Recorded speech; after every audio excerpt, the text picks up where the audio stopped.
नमस्कार छात्रों, मैं डॉक्टर प्रकाश कोपारडे। आज हम लोग माधवराव सप्रे की कहानी एक टोकरी भर मिट्टी इसको लेकर थोड़ा सा विचार करने वाले हैं।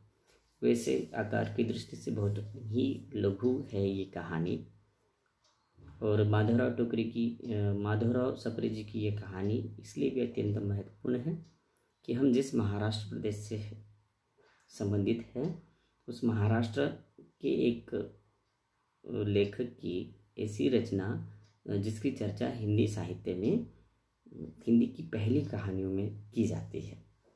और एक टोकरी भर मिट्टी जैसे कि उसकी वृत्ति के बारे में बात की जाए तो एक बहुत ही मार्मिक उपदेश इस कहानी के माध्यम से हमें हमारे सामने आता है। और इस कहानी का जो आकार है वह आकार लघु कहानी से थोड़ा सा बढ़कर है या लघु कहानी की तरह ही है, किंतु हिंदी की आरंभिक कहानियों में इसकी चर्चा होने के कारण ये कहानी हमारे लिए अत्यंत महत्वपूर्ण साबित होती है। कहानी के कथाक्रम को अगर देखा जाए तो कहानी का कथाक्रम बहुत बड़ा नहीं है। इस कहानी में मुख्य रूप से मूल या मुख्य पात्र जिसको कहते हैं एक जमींदार और एक बुढ़िया है। और गौण पात्रों के रूप में बुढ़िया की एक पोती है, उसका एक बेटा है और उसकी बहू है। बेटा और बहू मर जाते हैं और सिर्फ उसकी जो पोती है वो जिंदा है। कहानी का कथाक्रम थोड़ा सा 1-2 मिनट में मैं बताना चाहूँगा। एक बुढ़िया जिसकी झोपड़ी मिट्टी की झोपड़ी है वो एक जमींदार के बड़े महल के सामने है और जमींदार की ये इच्छा है कि जमींदार की महल का अहाता जो है उस झोपड़ी के आगे निकल जाए। और जमींदार की ये धारणा है कि बुढ़िया वो झोपड़ी हटाए, लेकिन बुढ़िया के पूरे जीवन की धरोहर वो झोपड़ी है। पुत्र चल बसा है, बहू चल बसी है और उसके वृद्धाकाल का एकमात्र आधार जिसको हम कहते हैं वह झोपड़ी है। और जैसे ही उसको पता चलता है कि श्रीमान जमींदार की यह मंशा है कि उसके महल का अहाता झोपड़ी के आगे तक निकल जाए, बुढ़िया बहुत दुखी हो गया। वो फुट फुट कर रोने लगती है। पूर्व स्थिति को देखती है, वर्तमान को देखती है, तो उसको इन सारी स्थितियों में असमंजस्य में पड़ी हुई हो। जमींदार है कि अपने जमींदारी के सारे पैतरे आजमा कर बुढ़िया को उस झोपड़ी से हटाना चाहते हैं। उसके लिए उन्होंने अदालत के चक्कर लगाए हैं, वकीलों की थैलियाँ गर्म करवाई है और जैसे तैसे अपनी सारे तिकड़म चलकर उन्होंने जमींदार ने उसको हटाया है उस झोपड़ी से। और उसको हटाने के बाद बुढ़िया अपना बसेरा छोड़ देती है और चली जाती है। एक और दिन उगता आता है। झोपड़ी के सामने श्रीमान जमींदार टहल रहे हैं कि उतने में विधवा एक टोकरी लेकर वहाँ आ जाती है। वो विनती करती है जमींदार जी से कि श्रीमान आपसे एक विनती है। तो वो पूछते कि बोलो क्या है।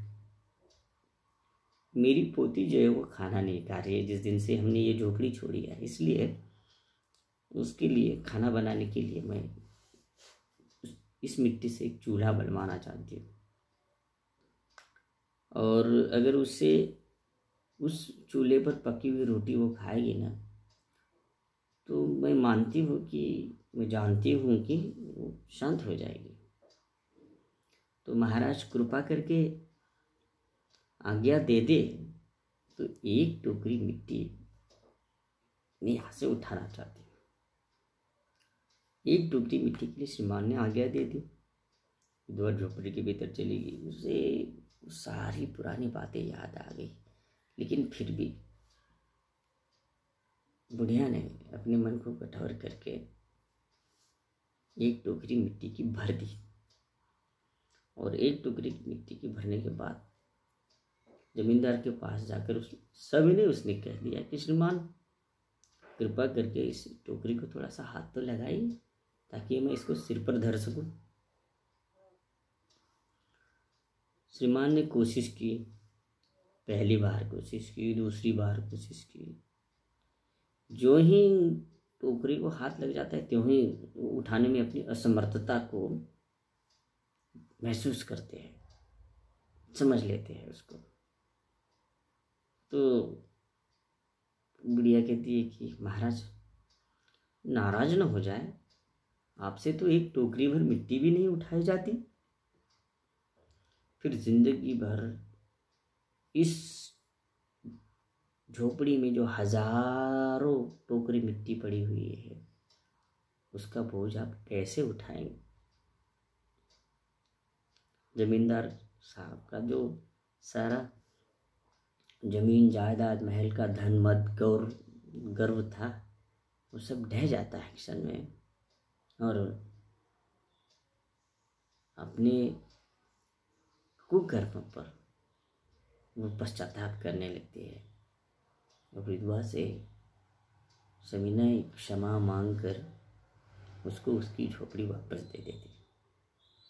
यह इस कहानी का कथाक्रम है। वैसे इस कहानी के संदर्भ में देखा जाए तो आज के माहौल में इस कहानी को हम समझते हैं तो इस तरह आसानी से क्या कोई व्यक्ति अपनी गलती को फिलहाल समझेगा?